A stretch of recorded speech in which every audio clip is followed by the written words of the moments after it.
They say curiosity is harmless, that it's just a passing thought, a fleeting glance, a small harmless act.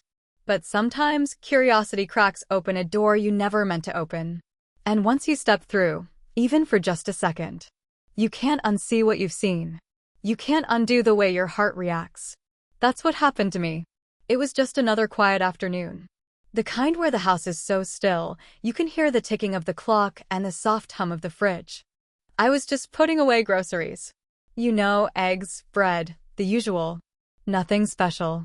And then I heard something, faint like a whisper. A sound coming from down the hall. It wasn't loud. It wasn't even anything obvious. But it was something. Enough to make me stop what I was doing. Enough to make my heart skip, just a little. I followed the sound to my stepson Ryan's door. It was cracked open. Just a sliver. Just enough to let curiosity slip through. And I wish I could tell you I turned around. That I respected his space. That I chose the responsible path. But I didn't. I looked. And in that moment, my world tilted. It wasn't the video itself that caught me off guard. I mean, let's be honest, we've all stumbled across things we shouldn't see. It was his face. The way he was watching. Not with lust. Not with amusement. But with sadness. With longing. With this ache that mirrored something I'd been feeling for months, maybe years. And right there, in that hallway, with the grocery bag slipping out of my hand and my heart thudding louder than it should, I knew. This wasn't about a video. This was about something much deeper. Loneliness. Isolation. The quiet kind of pain that settles in your bones and convinces you that you're invisible. And I wondered if he felt the same way I did.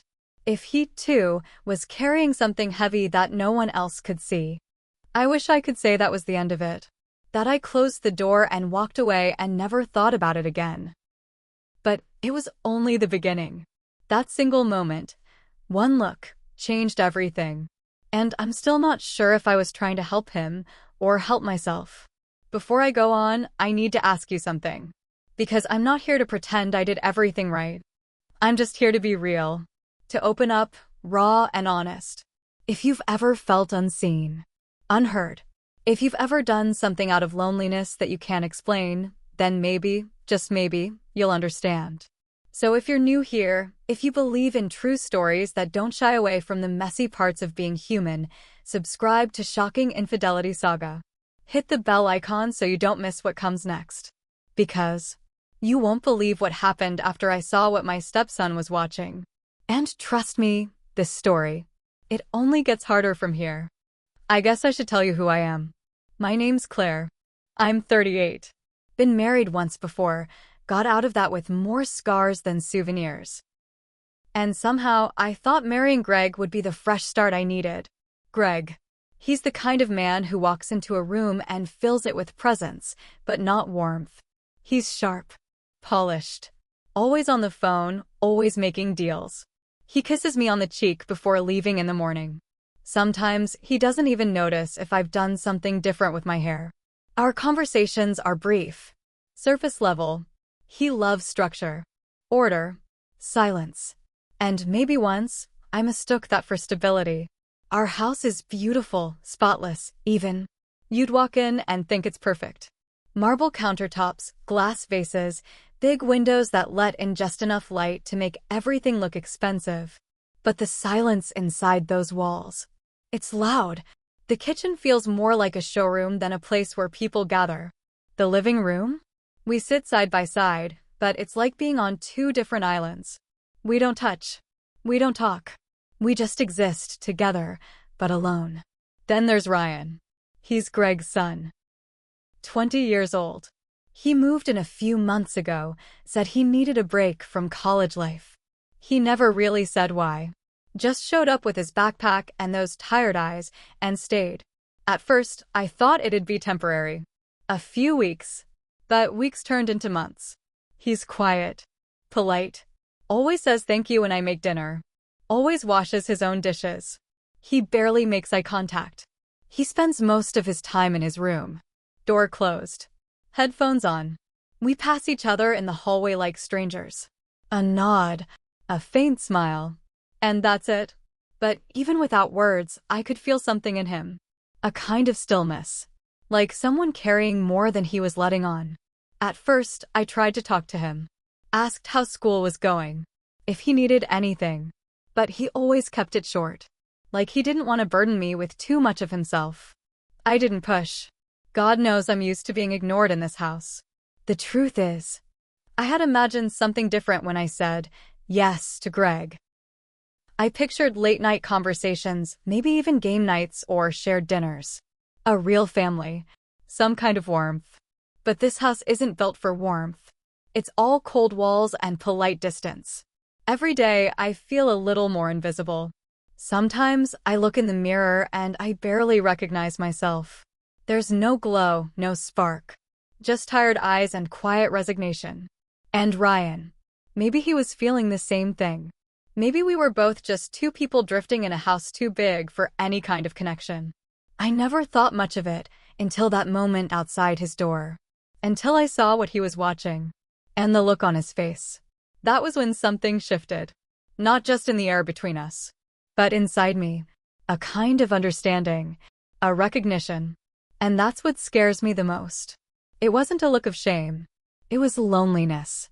The same kind I'd been carrying around for far too long. And maybe that's where this story really begins. Not with a video. Not with a glance. But with two people in the same house. Feeling exactly the same thing alone. It was a Thursday. I remember because it was the one day I didn't have anything planned. No errands, no chores piling up, just a quick trip to the store and then, maybe some quiet. I got home earlier than usual. The sun was still bright, slanting through the living room blinds like golden ribbons across the floor. The house, as always, was still. I carried the bags in, set them down on the counter. The silence greeted me again, its usual cold, familiar hug. I could hear the hum of the fridge, the tick of the wall clock, the faint creak of the floor under my steps. And then, something else. A sound. Soft. Almost imperceptible. Coming from down the hall. At first, I didn't think much of it. Ryan's room. Probably just music or a podcast, maybe one of those shows he binges late at night. But there was something in the tone. Something about the rhythm, the quiet pauses, the low murmur of a woman's voice. Not quite entertainment. Not quite casual. I walked slowly, almost without thinking. Each step felt strange, like I wasn't fully in my own body. Like I was being pulled by concern. By curiosity. By something else I couldn't name at the time. His door was slightly ajar. Just enough for me to see the glow of his laptop screen. I should have turned back. I know that now. But I didn't. I stepped closer. Close enough to see the edge of his desk, the shape of his shoulder hunched forward, his hand resting near the keyboard, frozen. And then I saw the screen. It wasn't graphic. Nothing obscene. But it was intimate. A woman, speaking gently. Soothing. Soft-spoken. Her voice wasn't seductive, it was comforting. She wasn't selling fantasy. She was explaining something. Teaching something. It was about closeness. Emotional connection. Touch. Consent. Vulnerability. It wasn't the video that stopped me cold. It was Ryan. His face. It was raw. Open. Like he was absorbing every word with a kind of desperate hunger. Not lust. Loneliness. Like he needed someone to explain how to connect. How to feel close to someone. How to matter. And in that second, I saw a version of myself in him. Not literally, but emotionally. I had spent so many nights lying in bed, wondering what I had done wrong. Why Greg didn't touch me anymore. Why the silence between us had stretched into something too wide to cross. I had replayed conversations in my head, begged myself not to feel empty, and failed. And here was Ryan, watching something that wasn't even about pleasure, but about being wanted, being seen. My throat tightened.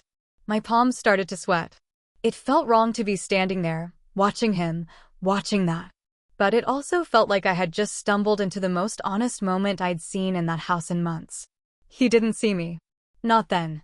I backed away carefully, like I was afraid of making a sound. Heart pounding. Mind spinning. I returned to the kitchen, hands shaking as I unpacked the groceries.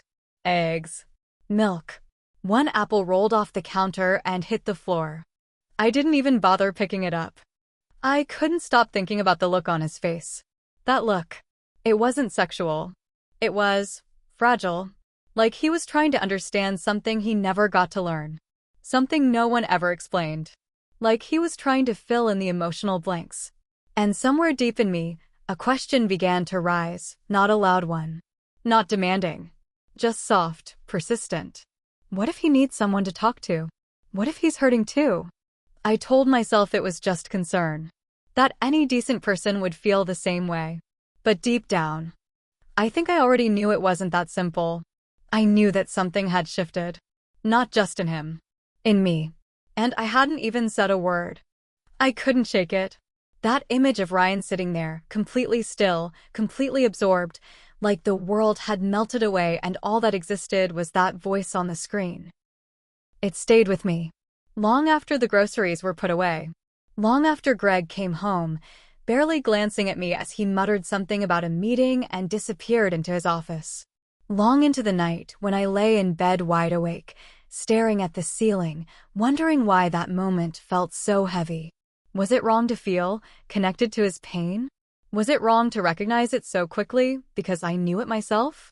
There was this tightness in my chest I couldn't explain. Not guilt. Not yet. But something like recognition. It took me back. To being 20.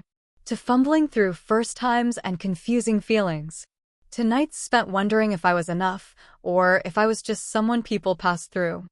I remembered what it felt like to be unseen. To crave closeness without knowing how to ask for it. I thought about all the times I'd felt like a stranger in my own home. Greg and I barely spoke. We hadn't been intimate in almost a year. And when I tried to reach out, emotionally or physically, he always pulled away, distracted, tired, stressed. I'd told myself I could live with that. That love changes. That this was normal. But lately, it hadn't felt normal. It had felt empty. And then Ryan showed up. At first, he was just a quiet presence down the hall. Then he became someone I noticed. Someone who noticed me. Even if it was just a nod in the kitchen, it was more than Greg had given me in months.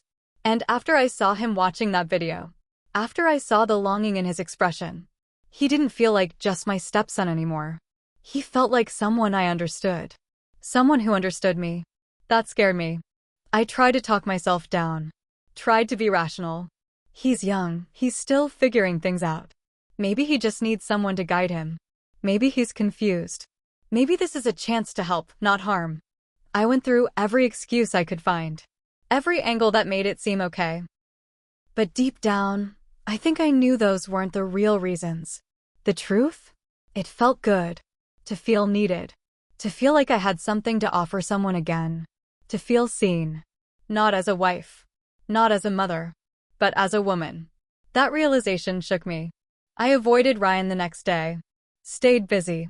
Cleaned rooms that didn't need cleaning. Walked through the house like I was running from something. But even then, I could feel it. This quiet pull between us. Every time I passed by his door, my chest tightened. Every time I heard his footsteps, I found myself listening harder than I should. I knew I should let it go. Ignore it.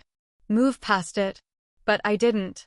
That evening, he came into the kitchen while I was making tea. I felt his presence behind me before he even said a word.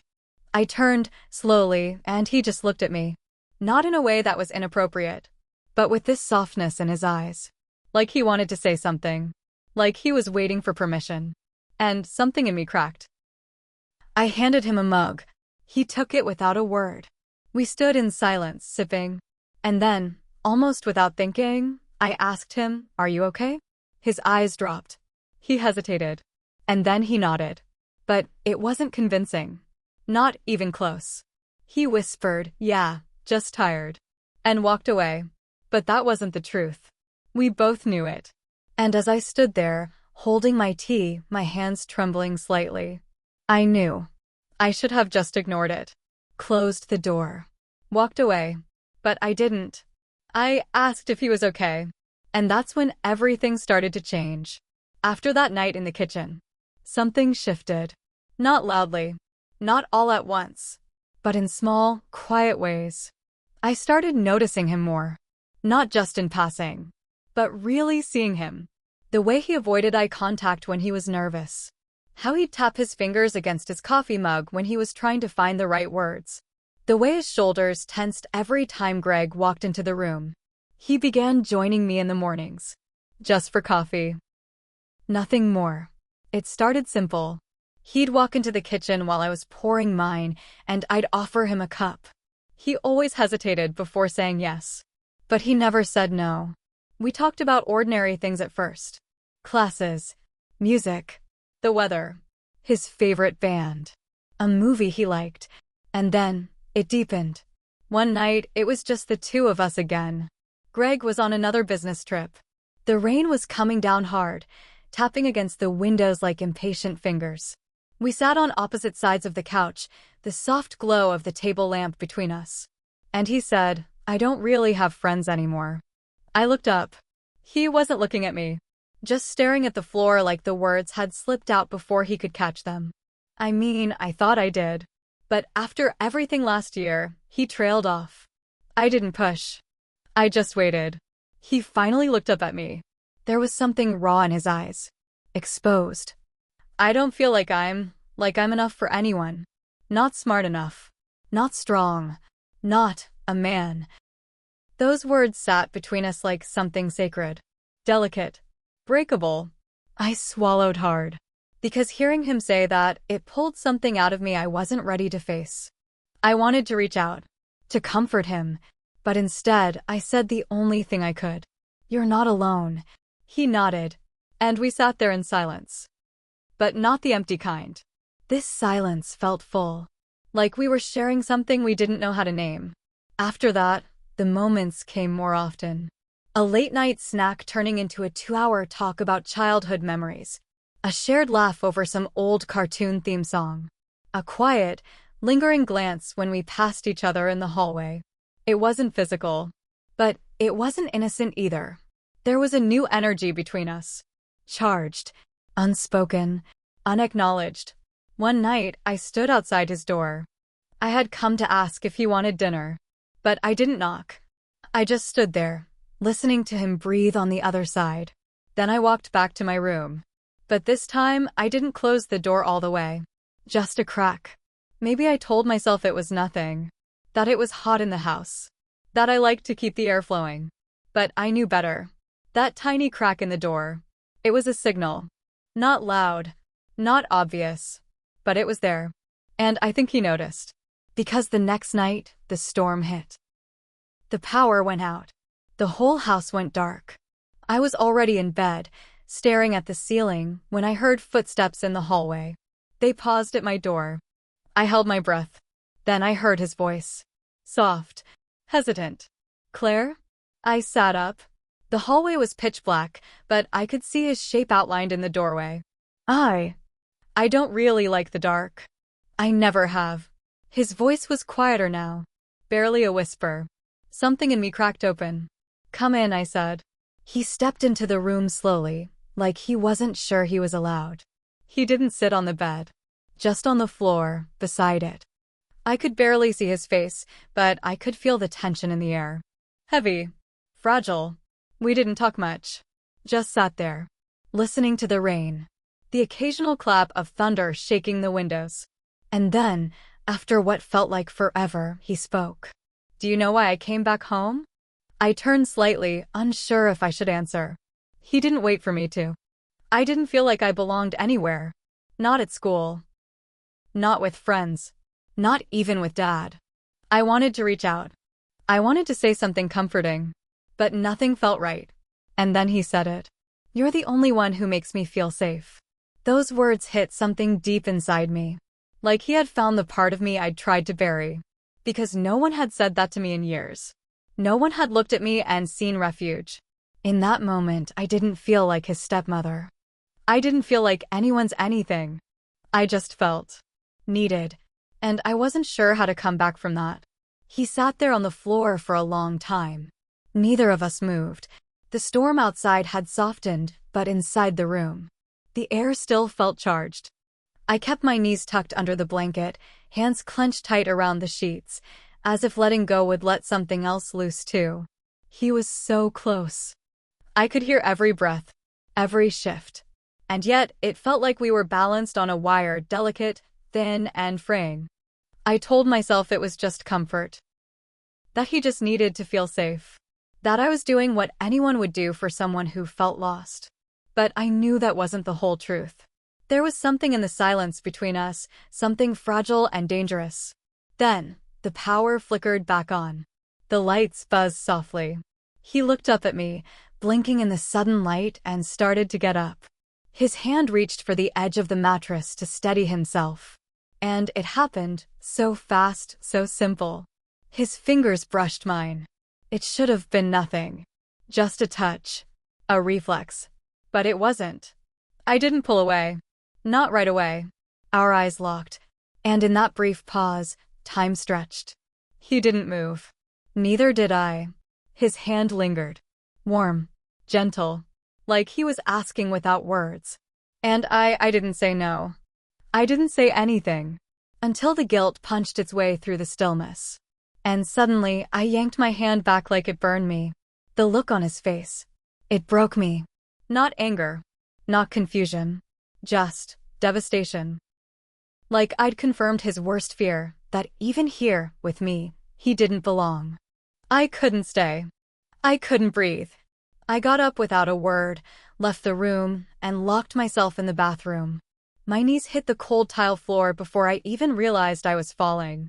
And I sobbed.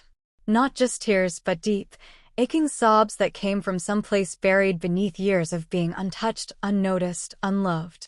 What had I done? What was I becoming? He was just a boy, no, not a boy, not really. But young, confused, and I was supposed to protect him. Not, whatever that was. I kept asking myself, did I do anything? Did we cross a line? But I knew the answer. No line was crossed physically. But emotionally. Emotionally, we had crossed into territory I couldn't explain. I sat there on the bathroom floor until my legs went numb. Until the mirror fogged up from my breath. Until I could no longer feel anything but shame. And still, there was a part of me that didn't want to let go of what I felt in that moment. Not because it was right, but because it was real. More real than anything I'd felt in a long time. For the next few days, I avoided him. I moved through the house like a ghost. Kept my eyes down. Closed my door. Left dishes for him on the counter without a word. And he gave me space. Never asked questions. Never tried to recreate that night. But I felt his presence everywhere. In every footstep. Every pause in the hallway. Every breath I took. I told myself it was over. That I'd shut the door and sealed it for good. But then, Greg found something. It was late in the evening when it happened. Greg had come home earlier than usual. No warning. No message. Just the sound of his keys in the door and the sharp thud of his briefcase hitting the hallway table. I was in the kitchen, trying to act like everything was normal. Stirring sauce I wasn't planning to eat. Pretending the scent of garlic and basil could mask the ache sitting in my chest. He didn't say hello. Didn't come kiss my cheek. He walked straight into the living room and sat in silence. I carried on, trying to ignore the weight of his presence behind me. Trying to pretend my hands weren't shaking as I reached for the salt. And then I heard it. His voice, low, sharp, cold. "Claire, can we talk?" I froze. I turned slowly, and there he was, holding my phone. He didn't need to raise his voice. He didn't need to accuse me. The look in his eyes was enough. He'd seen the messages. They weren't explicit. Nothing anyone could point to and call concrete. But the words. The tone. They weren't what a stepmother should say to her stepson. "Thanks for keeping me company again last night. It meant more than you know. Sometimes it feels like you're the only one who sees me. Don't feel bad about opening up, I like our talks." And then the one that turned his face to stone. "You make the house feel less empty." That was the one. That was the one that pulled the ground out from under me. I tried to speak. Tried to explain. Tried to say it wasn't what it looked like. But he already knew. He didn't yell. Didn't throw anything. Just looked at me. Like he didn't know who I was anymore. The silence that followed was louder than any fight. And in that silence, everything changed. Ryan barely came out of his room after that. When he did, he moved like he was afraid to make noise. He wouldn't meet my eyes. Wouldn't say a word unless spoken to. Greg started coming home earlier. But not to be with me. He'd sit at the kitchen table with his laptop, watching everything, saying nothing. His presence was no longer absent, it was watchful. Guarded. The house felt different. Not cold, but tense. Like a string pulled too tight. One breath away from snapping. I tried to carry on. Made dinner like I used to. Set the table for 3. But half the time, no one sat down. The plates stayed full. The food went cold. The silence stretched. I smiled when I passed them in the hall. Asked about their day. Tried to start small talk. But the words died in my throat.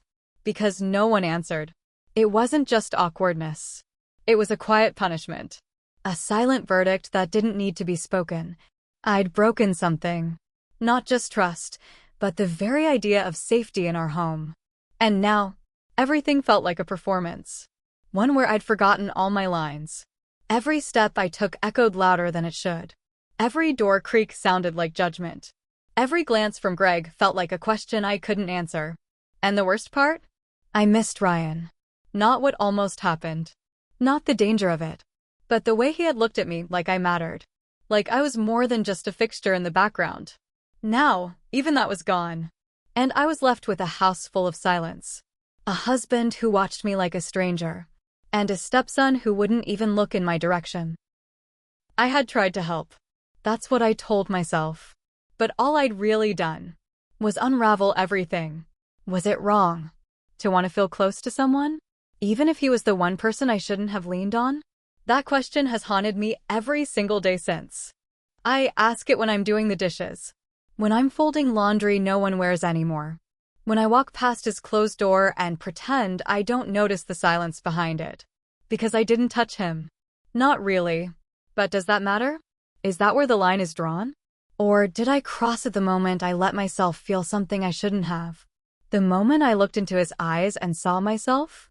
The moment I let that look mean more than it should have? I keep thinking back to that night. Not the video. Not the storm. But the moment his hand brushed mine. That pause. That stillness. The way the air between us felt like a wire pulled tight, waiting to snap. And I didn't pull away. Not at first. I let that moment live longer than it should have. Maybe I was just a woman drowning. Maybe I saw someone else reaching up from under the surface and I grabbed the only hand that felt familiar. But does being desperate excuse everything else? Does being invisible in my own marriage mean I get to seek light in the wrong places? I don't know. Some days I wake up and feel angry at Greg. At the emptiness. At this cold, polished house that never felt like home. I wonder how things would have been different if he had just noticed me, touched me, spoken to me like I was still his wife and not just a name on the mortgage. But then I remember Ryan's face. That night, when I pulled away, and the hurt in his eyes like I had given him something and ripped it away before he even knew what it was. He trusted me. And I betrayed that.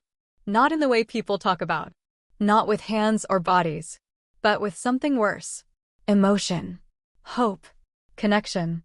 And now I sit with the aftermath. Greg went on another trip this week. Said it was business. Didn't say when he'd be back. Didn't kiss me goodbye. Ryan's door has been closed for days. I don't know if he's sleeping. If he's eating. If he thinks of that night the way I do. Sometimes I press my palm against the wood, like I might feel something on the other side. But there's nothing. Just the steady hum of the house around me. And the echo of what I almost did. What I did, even if I can't name it out loud. I sit at the kitchen table most nights now. Alone. The same table I once dreamed would be filled with laughter and messy plates and loud conversations. Now it's just me, a cold cup of tea, and the sound of the clock ticking like it's trying to remind me that time still moves forward, even when everything else stands still. I look at my wedding ring a lot. Twist it. Take it off. Put it back on. It feels heavier than it used to. I used to think it meant something sacred. Now, I'm not sure if it means anything at all. Or maybe it means everything I failed to hold together. I wanted to help him. I really believed that. I wanted to be someone he could talk to, someone he could trust. But in trying to help someone else, I may have broken something inside both of us. And I don't know how to fix that. Or if I ever can. Have you ever felt so invisible that the wrong connection felt like the only one? Have you ever reached for someone, not because it was right, but because it was there? Because it made you feel seen again, even just for a moment? I wonder, what would you have done in my place? Would you have closed the door? Turned away? Stayed silent, even when your heart was screaming just to feel something again? I'm not looking for judgment. God knows I've already judged myself enough. But I need your advice, your perspective, your honesty.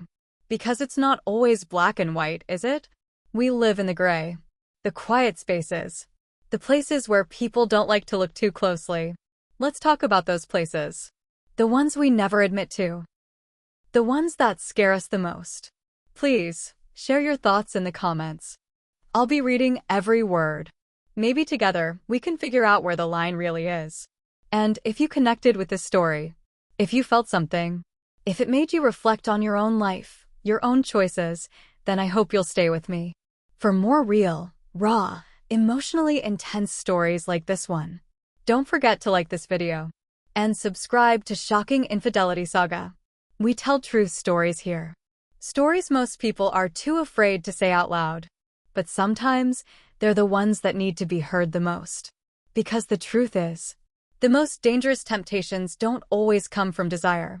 Sometimes, they come from desperation.